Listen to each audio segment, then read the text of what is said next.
स्वप्नाली, 10वीत असताना केवढं परखड भाषण केलं होतंस ग. स्त्री शक्ती, स्त्री अस्मिता याविषयीचे तुझे विचार ऐकून शाळेतले सगळे थक्क झाले होते. खरंच तुझा स्वतःचा एक संघर्ष सुरू होता.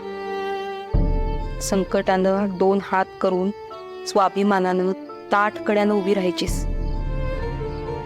सगळ्यांना माहिती होतं ते, पण तू खूप धीराची. सगळ्या संकटांना न घाबरता धीटानं तोंड दिलंस. 2 हात केले संकटाची.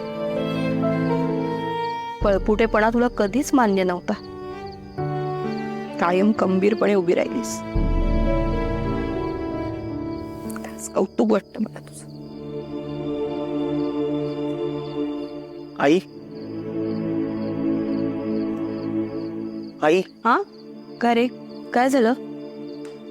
हे बघ, आपल्याला आता पटापट घाई करावी लागणार आहे. लोकांचा काही भरोसा नाहीये. त्यांना जर नलीबद्दल समजलं तर सगळे चौकशी करायला येतील. कुठल्या सहानुभूतीची अडचण व्हायला नको आपल्याला. लवकरात लवकर निघावं लागेल आई. हो हो, झालंच आहे, आवरलंच आहे आता हे सगळं.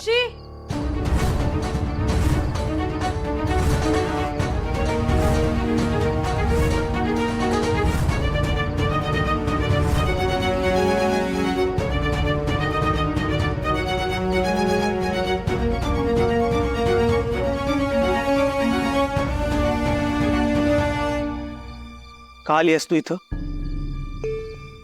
या घरात यायला मला कोणाची परवानगी घ्यायला लागली नाही